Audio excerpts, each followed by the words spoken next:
Okay, so all the 3 desserts are ready now in their order of arrangement. This is the apple crumble squares, the apple pies that we did, the mini apple pies, chocolate brownies, and this is what it looks like without cotton. Guys, this right here, these 3 desserts have to be the best 3 desserts you can ever make, either as a family person or either as a dessert vendor.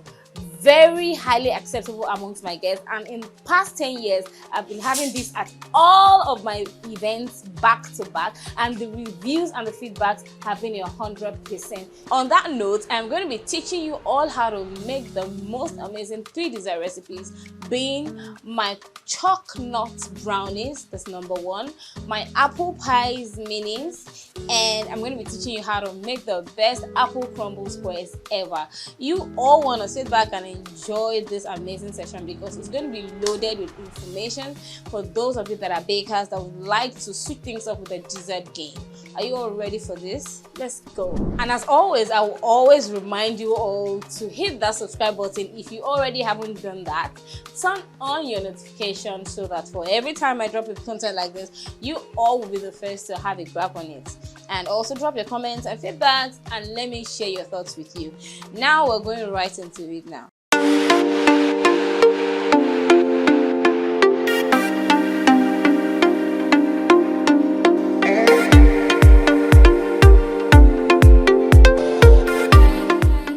So I have listed out here the individual ingredients in their accurate measurements of the brownies and the apple crumble and the apple pie. So we're going to start off this process with making the apple pie crust.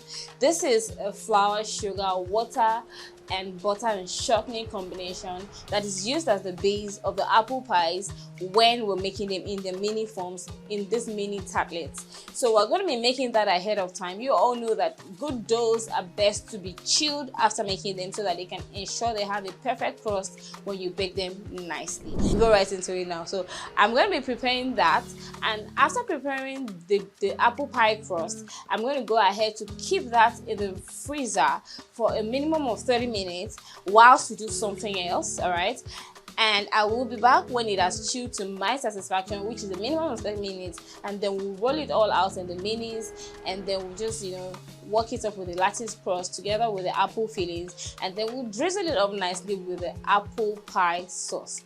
Bake this up nicely for about 45 minutes in the preheated oven, and we have our apple pie minis. Same thing with the brownies. We're going to be going through the cooking style for that one. We're going to be cooking the sugar as well as with the coffee liquor as well as the butter over low heat until it's all bubbling out, and when that is done, we'll add up all other ingredients like the chocolate chips, the flour, the egg, and all other stuff that go in to make up the perfect chocolate brownies. And then we'll end it up nicely with making the best apple crumble squares ever. So you all want to stay close and don't miss a thing.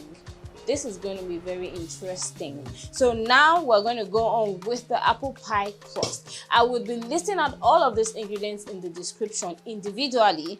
I wouldn't be writing out the steps because you all have to watch it to understand better, but I will be listing out every outlined recipe for each of the ingredients so that it will be a go-to guide for you all for every time you want to make up any or all 3 of these recipes. So the first thing that is going to be going in for the apple pie crust is going to be the all-purpose flour that I already pre-measured. Remember, I am not going to be mentioning the quantities in this video, but you can always check it in the description. So we'll go in first with the all-purpose flour, and then the next thing we're going to be going in with the granulated sugar as seen here. All right, we'll go in next with the salt. All right, and then the next thing we're going to be doing is just to give that a very quick mix.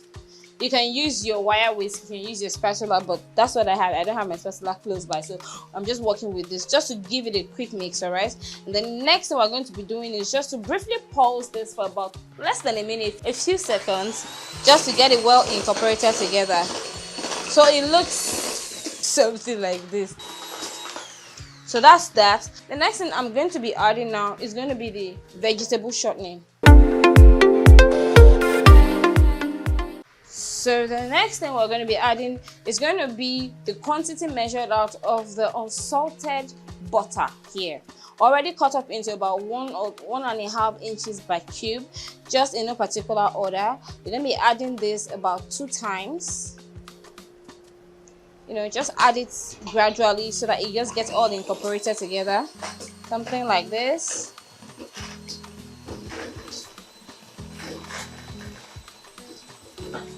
All right, so you're gonna do that until it's all blended in, like almost not visible, but you still see it very lightly. And then I'm adding the remaining bit now.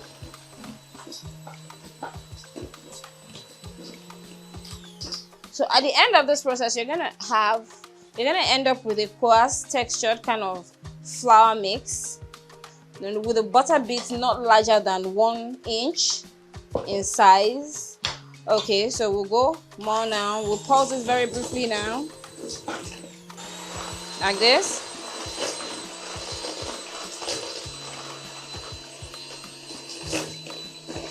So this is what it's supposed to look like, and then you go in with the vegetable shortening all at once, like this. All right, and then once you go in with that, you just quickly pulse that together, and then you start to add up the water, ice cold water, emphasis on the ice cold water, till everything first of all is going to look just like this. All right, looks coarse, and then you can see that the Crisco, which is the vegetable shortening, together with the butter, I've blended in nicely, and I've given it like a breadcrumb like texture from the look of things. And then the next thing, it looks just like this. And then the final thing we're going to be adding is just the water. This is the cup of ice cold water. I measured out 8 tablespoons here, so you just add it gradually, just until it holds together. Do not add too much so that you don't end up with a dough that is too watery or too soft. So we'll go now. So we'll go like this. So you mix that in, making sure to check that it's not going to turn into a paste. It's just going to hold up nicely enough for you to be able to handle it when it has rested. So we can go in with the remaining now. So you see, this is what we have. All right, so at the end of the day, I ended up using just about 7 tablespoons because I still have about 1 tablespoon left in this cup that I didn't use. Okay, so what I'm going to now do is to try and get this out from the beater. We're done with the dough. The only thing is we need to get it out from the, from the beater. You can just hit this gently on your bowl. All right, just do that until it's all well out of the beater. Okay, so now we go in with the second one. Okay, this dough is ready. So it's a bit softened, and that's the reason why there has to be at least a 30 minutes chill time for it to hold up nicely together. You don't want to be tempted to make it harder than this so that you don't end up with a hard crust. Okay, so this is just what it looks like, more like a paste, but not actually a paste. So what I am going to do at this point is just to dust off my table very lightly with some bit of flour, and when I do that, I'm trying to work this together to come together. And the additional flour I'm adding now is just eyeballed. It's nothing like I measured. It's just to like give it better grip so that it's easier to handle, most especially since I'm wearing gloves. So even if I decide to use my bare hands to make this, I will still add up some flour so that it doesn't stick together too much. And what we do with this is just to pat it gently, on the work surface. You can add a little bit, just pat it gently like this, hold it up together as you see me do here, and then it transforms immediately into a soft dough like this. All right, so it just comes off like this. So the next thing we're going to be doing is to get 2 individual buds of 8 inches. All right, 2 8 inches round buds or square, whatever it is that you want to use. You can just divide this into 2 equal parts, because you're going to be using one part of this for the base and then the other part for the lattice work crust. Okay, so we're going to just dust this up very lightly, and then you just pat this in the center of this and spread it out to make it as flat as possible. The reason why this is so that it can, the cold temperature in the freezer can seep into it easily, and it makes it easier for it to get firmed up, for use. So when you are done with something like this, you just use a cling film or a clear wrap or anything that you have at your disposal to wrap it up so that the moisture in the freezer doesn't get into the dough. So you repeat the process, but for the purpose of teaching, I'm only going to be bringing out one of these after the chill time, and that's because I'm just doing this for teaching purposes. So I will definitely not be finishing this. But the good thing about this dough is it can keep for as long as 2 months once you wrap it up very tightly and keep it in another maybe nylon bag or something, and keep it, or a Ziploc bag, and keep it in the freezer, a working freezer, for as long as 2 months. So good thing is you can actually have this ahead of time. So for those quick orders of apple pie, you won't get stranded trying to make dough from the scratch. You can always pick it, use up some, and then keep the rest for later use. So for today, I'm going to come out with just one of this, because that just one is going to just be enough to make up the number I'm going to end up with for this video. So I'm going to have this wrapped up behind the camera. Just simply wrap it up very tightly to make sure there isn't any moisture going into it. Pop this into the freezer 30 minutes, and then you'll be back to work on it. So in the meantime, we'll come back to this video, and in the meantime, I will come back to show you other aspects of the apple pie. What I'm going to do next is for me to show you how I prep my apple pie filling, right? Because I already asked that my apples be cut up into cube sizes. I will definitely be showing you that, because that's the next step now. So after 30 minutes, we're going to come back to work with this, and of course we'll pour the apples in. Lattice work the design on the surface. If you all don't understand, you all have to stay close and watch so that you understand all of these terms and terminologies that I'm using in this video. So hold up with me for a few minutes. I'll be right back.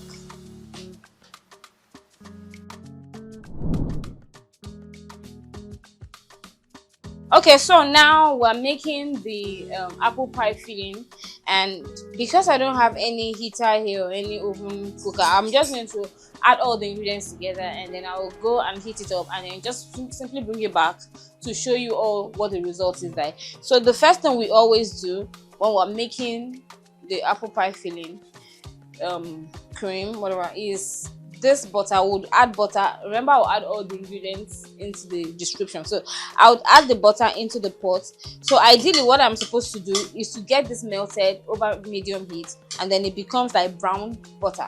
After I do that, I will then go ahead. I'm just manually explaining. I'm just going to illustrate outside behind the camera. So after doing that, after melting this, I'm going to add the brown sugar into the mix and give it a quick mix, and then it's going to like cook and bubble for about 1 minute. After doing that, I'll just go on to add up the flour as a thickener to further thicken the consistency, and then finally add up the water. Alright, so when I add the water, it lightens up the texture, and then I'll just leave it to simmer for about 2 minutes, and it will be good to go. For the apple filling, all you're going to do is get some apple, like 1 cup, considering the quantity I have to work with today. Maybe just like 1 cup of apples, add it into a bowl, and just toss some cinnamon slightly over it so that it can have that aroma.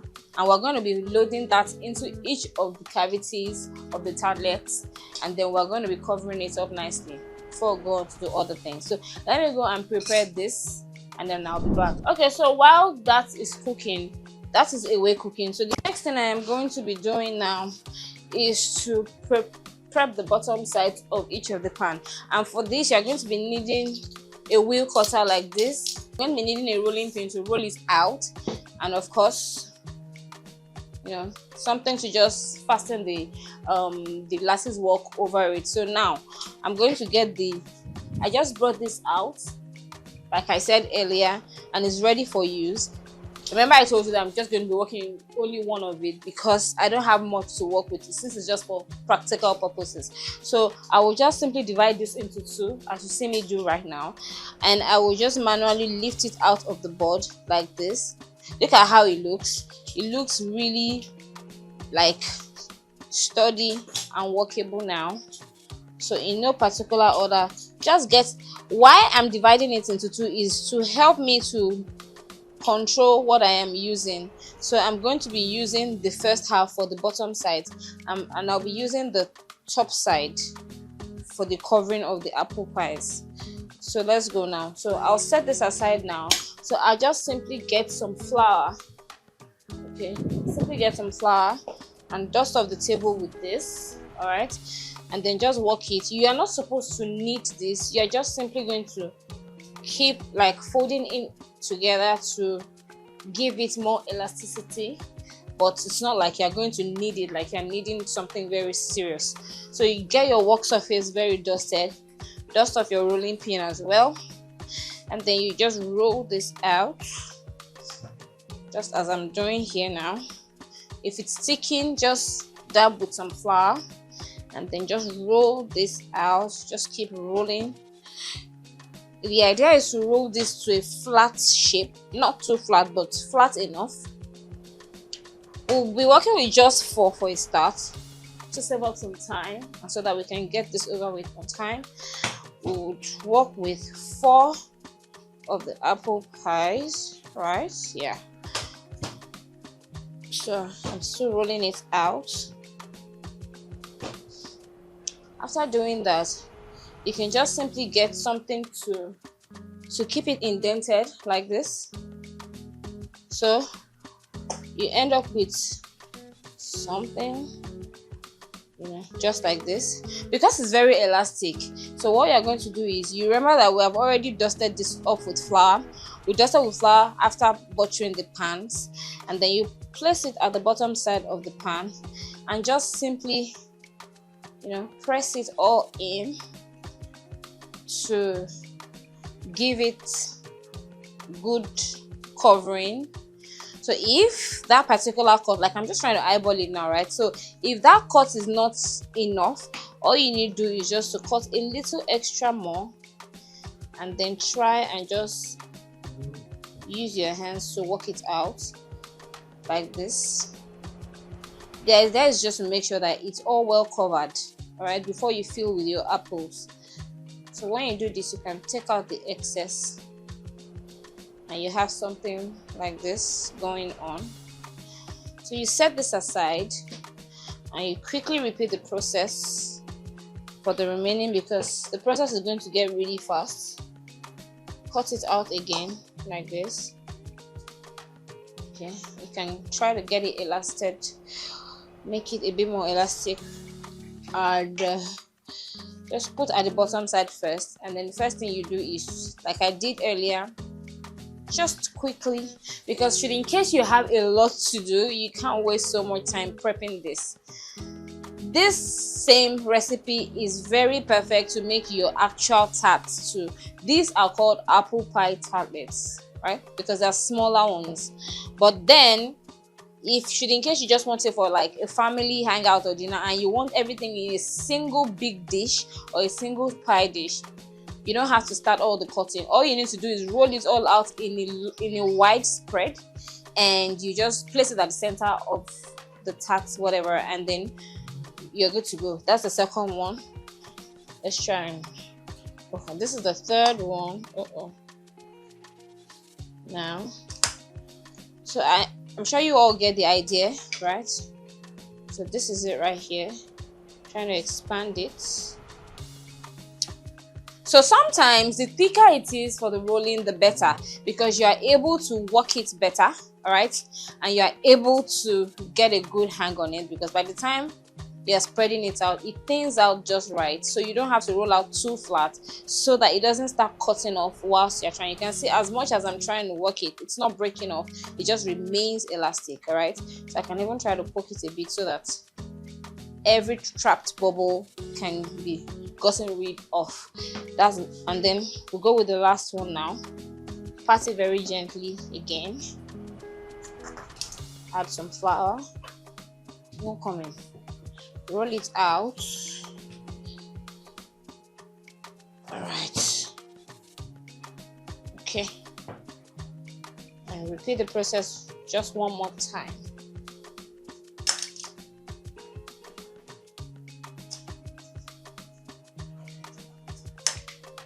You'll see how. So for this particular one, this one is not going to go around the circumference at once. I already know because it came out shorter, but I can always connect it because when the pies are ready, they're definitely not going to show that you had some connections going on. So yeah, you can just, you can do what I'm doing like this. The end game is to make sure it's all well covered. So yeah, so after doing this, right, okay, after doing this, I have some left over. I have this bulge here, so I'm trying to make sure it's perfect. So after doing this, so this is what we have right now. So at this point, all you need to do is just to set this aside, get a bowl, and then you can just measure out about, trying to get the measurement by this quantity of bowls. You could just work with about half cup of the diced apples. So this is what I'm doing now. So you just simply pour this into the bowl. It wouldn't be enough. I just take a little more like this. This is going to be almost about 1 cup, and then you just simply get your ground cinnamon in no particular measurement. Just add a little bit, and toss it lightly. The reason why you are doing this is because you cannot add this to the sauce. If you add it to the sauce, it's going to have like a dark golden unappealing appearance when it's ready. You want that golden look. So for you to still not get rid of the cinnamon aroma, you add it into the apple, so it oozes out when it's baking. So all you need to do is now you can either just use your gloved hands to put this in, or you can just simply spoon it with your spoons. So it goes in. This is the first one. Go in. So obviously this isn't going to be enough. So this is the second one. This is going to do just about 3 here. So the good thing about it is it doesn't have any peculiar ingredients. So once it's not enough, all you need to do is just take some more, and repeat the process. Something like this. Just add some cinnamon, toss it, and you fill up the last cavity with it. I don't know if this is very clear. And by the way, I do not like to peel my apples because I want the very essence of the apples to come out with the skin and everything. It's not going to matter anyways, but I don't like taking out all of those because I see that it's very important. So after doing that, this is the first step. So the next and the final step, or the almost final step, is to dust this up now and try to work this out on a lattice crust.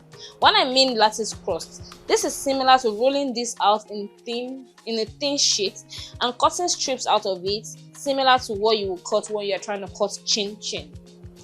So you're gonna pat it very lightly, and then you just simply add up some flour because you want it to be able to go easily. And then for the more flour you add, the smoother it is going to get, just like this. So you're going to roll it out smooth like this. So what you need at the end of the day is just about 6 per sheet. So we need about 6, 12, 18, 24. So what you're going to do now is you just cut this out like this. Try to get your hands steady so that they can all have equal sizes. So that it can look appealing when you are done. So this is what I'm trying to do now. Okay, so this particular bit cannot be used because it doesn't have even sides, same as this. So I'm just going to basically try and eyeball the size and cut off all these edges like this.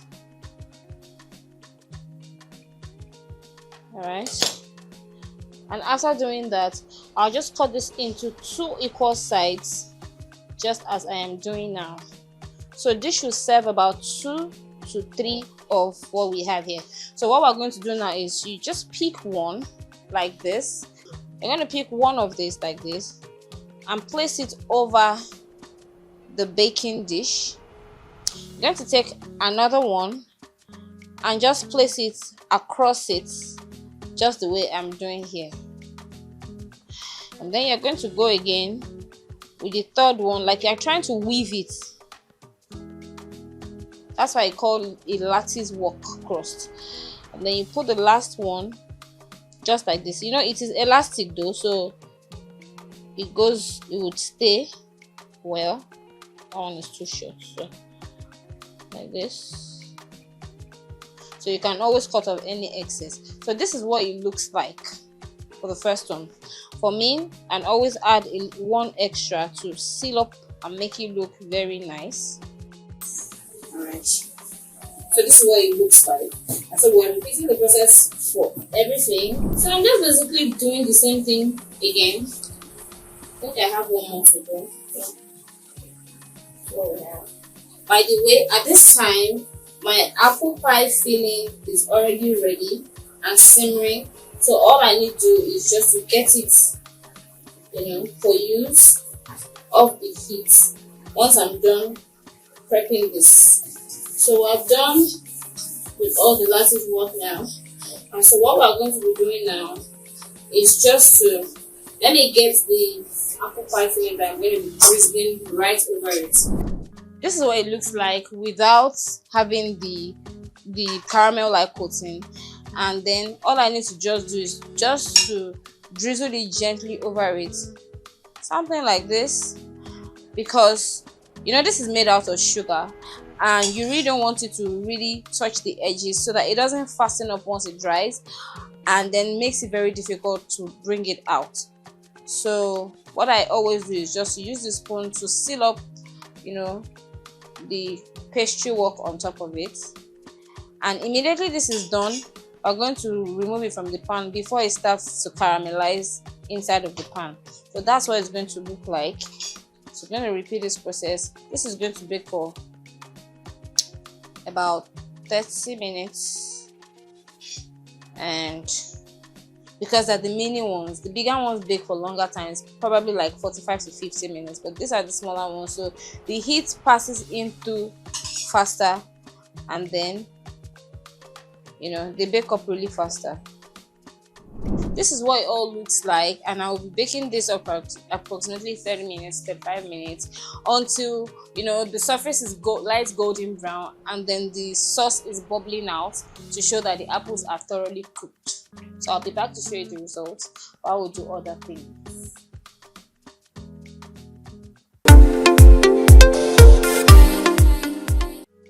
We're making the brownies now. This apples is going to be used for the apple crumble later. So now for the brownies, it's basically a throw it all in kind of technique, but you're going to use the cooking style. It doesn't require any mixers or blenders or anything. You cook on the heat to caramelize the sugar together with the alcohol inside of it, and as well as the butter. Alright, so it's like a thin caramel bubbling, and then you then add other ingredients as we go on. We're going to be working with a 7-inch square pan already buttered and lined with the parchment paper to ease it out, to ensure it comes out easily. And so the first thing we're going to be doing is to add the sugar. Yeah, this is the sugar. We add the sugar into the bowl. We go in with the butter now. Salted margarine precisely, and then I'll be going in with 2 tablespoons of this coffee liquor. Any good brand is just fine, but I'll be using this brand. I've been using it for a while now, so I will be using 2 tablespoons of that, which is 1. So it is that alcohol that's going to serve as the liquid inside of it, and it's going to. So I'll take this over the heat and bring it back to show you what it looks like when it's all bubbly, and then we'll continue the process. Okay, so at this point now, this is what it looks like just when it comes out from the heat. And then I'm going to be adding, this is the chocolate chip, 2 cups. I'm going to be adding just almost 2 cups and leaving about half to pour in at a later time, so that it would have like a chocolate chip effect until it's all clumped up together, more like it's seasoned. That's to show you that the reaction is taking place accurately. So it's going to seem like all those chocolates that seize or are overheated, just like this. So this is where we get to. if your brownie recipe is good, you have to always have something like this at the early stage. So after doing this, after it comes to this kind of consistency, you then add 1 large egg into the mix. Immediately you mix in your egg, the mixture is going to become elastic immediately because of the presence of the egg yolk in the mix. And you have to mix it quickly so that you don't cook the egg with the trapped heat in the chocolate. So you have to mix it very vigorously on time, but you don't stop mixing until all the clumps have dissolved right back. And then when you lift up your turning stick or your wooden spatula, whatever you are using to mix it, it's going to have an elastic result.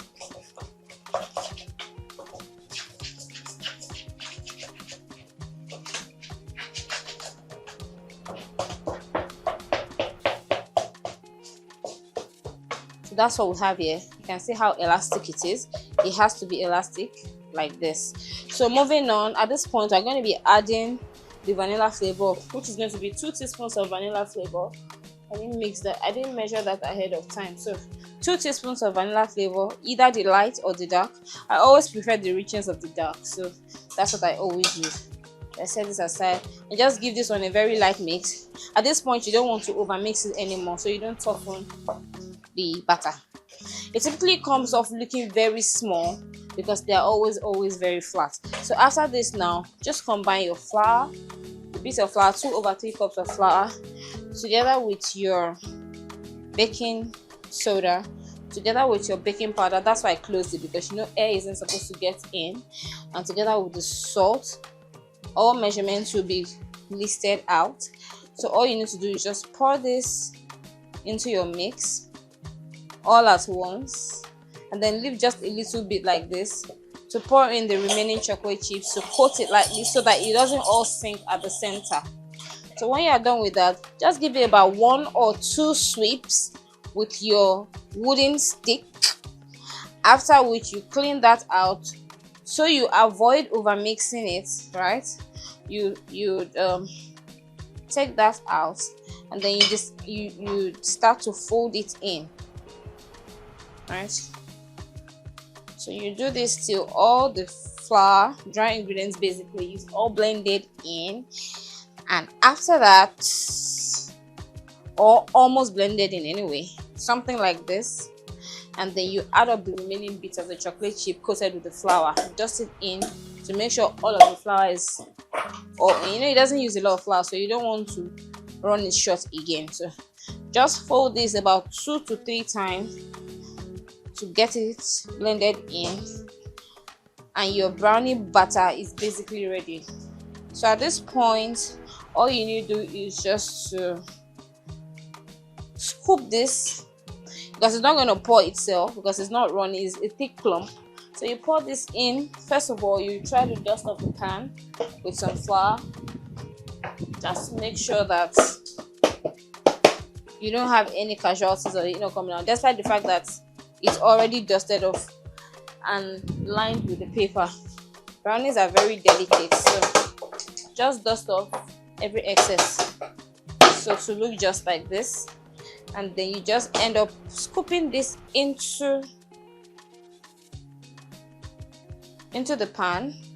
And just because it's chocolate, do you know that if you leave it just sitting undisturbed in a chilled room, it's not necessarily going to bake up because of the eggs? You don't have to cook eggs, but it's going to actually firm up and seem like it's all baked, but it still needs the heat process. But it bakes up really fast in approximately 25 minutes, 23 to 25 minutes. The brownies will be ready. All you need to do is just chill it a little bit so that it can come out of the pan, and then you can see the beauty of it. So we're not done. So the part where it gets interesting is you can already see that whilst I'm not even done spreading it, it's already trying to form into something like a thick clump of chocolate. Yeah, so you're the one that will manually use your palette knife, spatula, spoon, anything to spread it, because however it stays in the pan is how it's going to be. It doesn't rise, it doesn't change in shape. So if you don't distribute it well into the bottom of the pan, it's just going to remain like that once it is baked.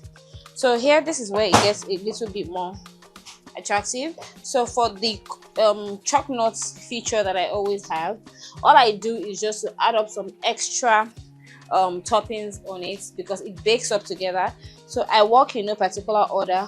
I use cashew nuts, I use coconut, and make sure I spread it all very evenly around all the sides, because so that when it's time to cut it up, whoever is getting a bite, you know, would have a feel of every bit of nuts that is, you know, stuck on the surface.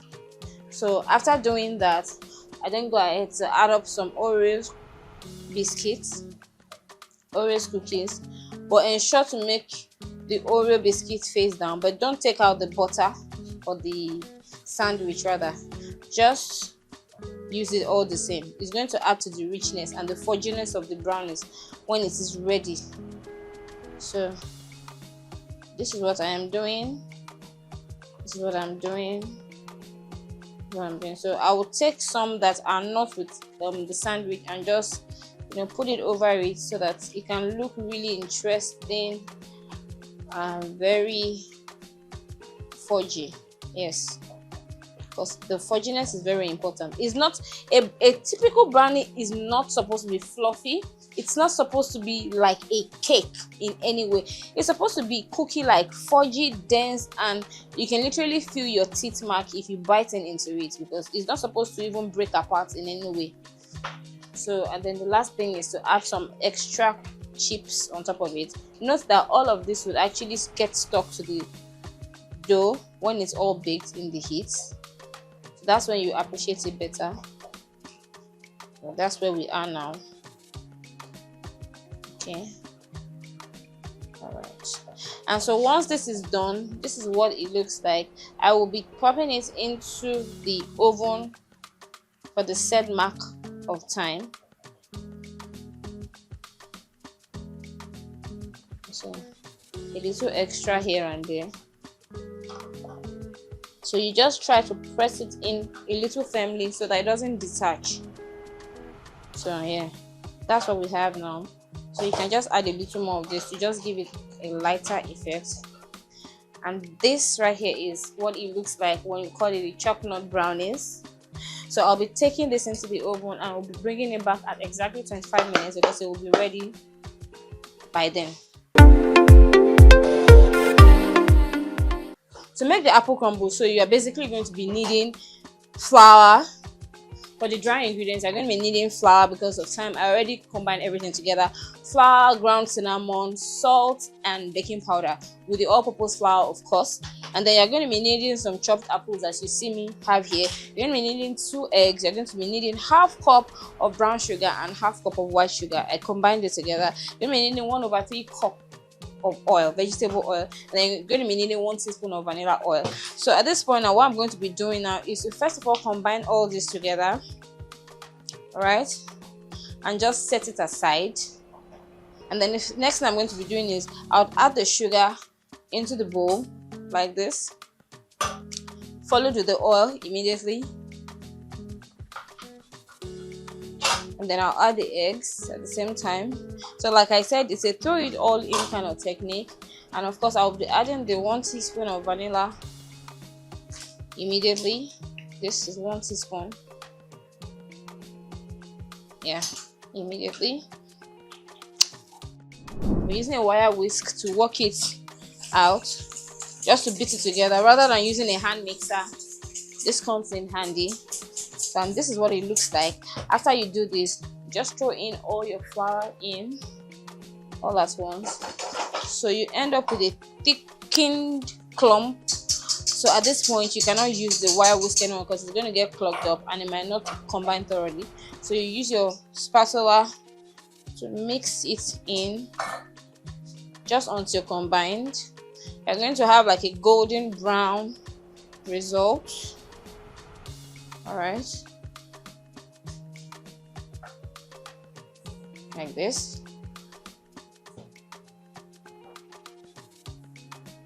This is what it's going to look like. Don't worry about it looking like this. By the time you add the apples, the moisture in the apple is going to aerate it. So you're going to be needing about 3 cups of apples that will be going in. but I already measured this behind camera, so really I'll go ahead to pour it. Okay, so that's 4 cups already pre-measured. So all I need to do is just to fold it in firmly to get all the apples together. This is typically like an apple cake. It's not a cake because of the crumble on top of it. We're going to be preparing the crumble very shortly. It's not an apple cake, but it's a dessert, but it's not a layer of cake or stuff you can pair with your cake, maybe in between your cake layers. That's why it's a typical 100% dessert, just that it has a cake-like texture underneath, slightly fudgy, but with so much apples loaded inside. So the base is ready now. The 8 inches square pan we're using is already prepped behind camera, and then I will just go ahead to scoop all of it. Scoop all of it. Well, all of it, yes, into a bowl. Just flatten it out, very important. So I'm going to add the remaining bits of it.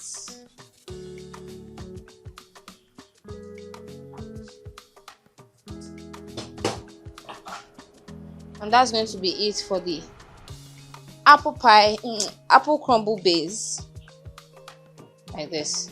So the next thing we're going to be doing, so this is what it looks like. So the next thing we're going to be doing now is to prepare the crumble layer. All you are going to basically be needing for the crumble surface is the 1 cup of all-purpose flour. You're just going to pour this in, into a bowl, a separate bowl. Then you're going to be adding half cup of brown sugar.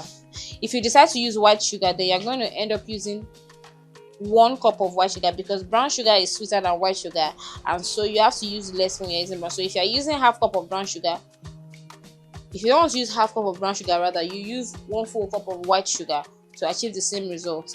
So half cup of brown sugar is going in, and then half cup of the butter, the margarine.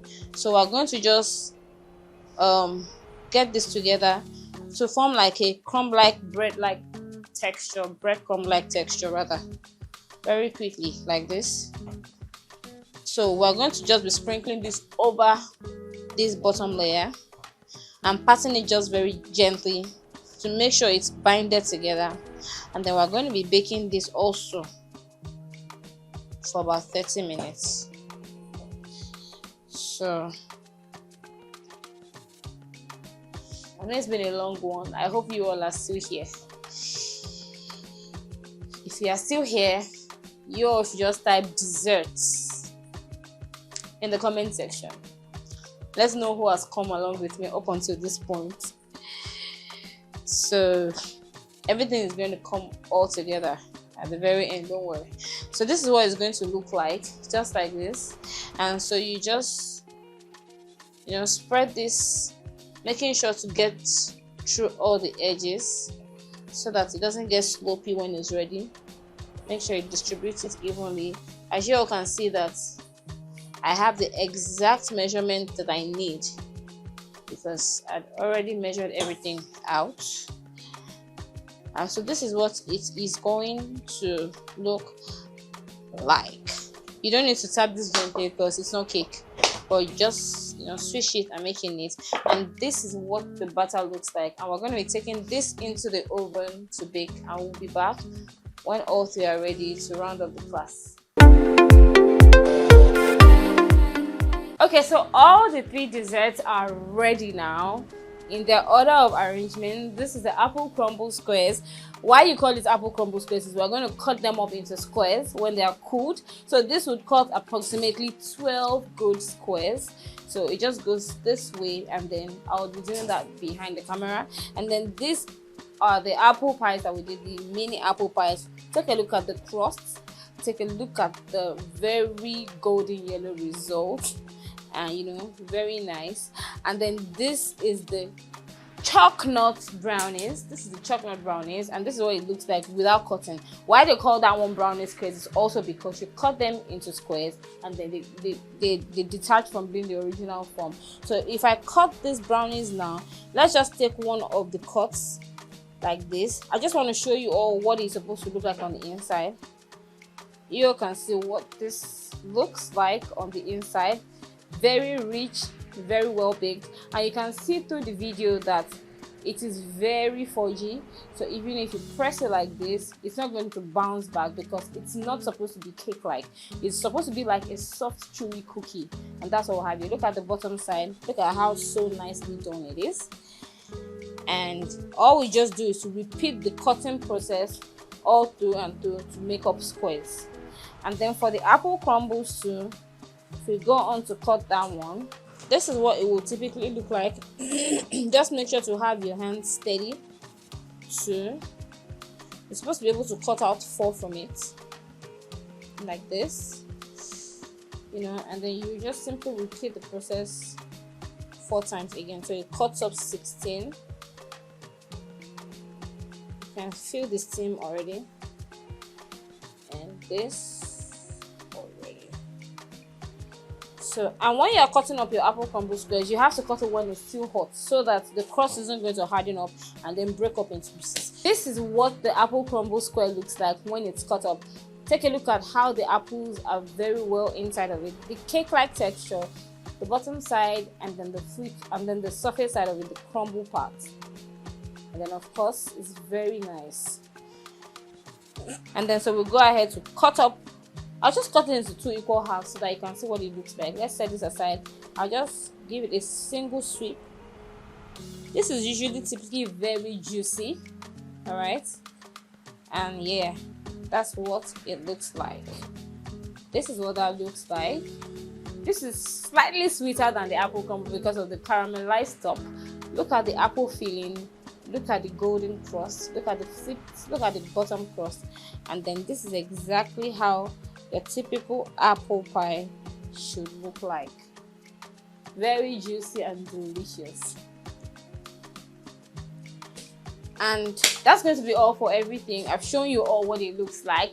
I do really hope, very sincerely, that this class was worth the wait and worth your time. I hope that you will learn 1 or 2 things from it and you'll be able to apply it into your dessert menu styles for those of you that want to cater or go fully into dessert catering.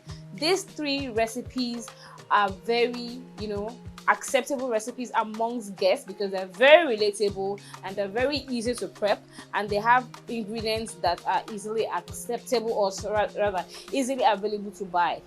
So that's it. That will be all for today. I hope you enjoyed watching me.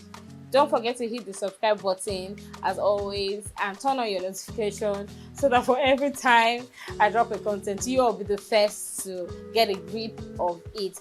Also, let us discuss in the comments. I would always respond to your questions, your reviews, your feedbacks, your observations, very importantly, and also suggest how we all can make this channel grow into a very big community, right?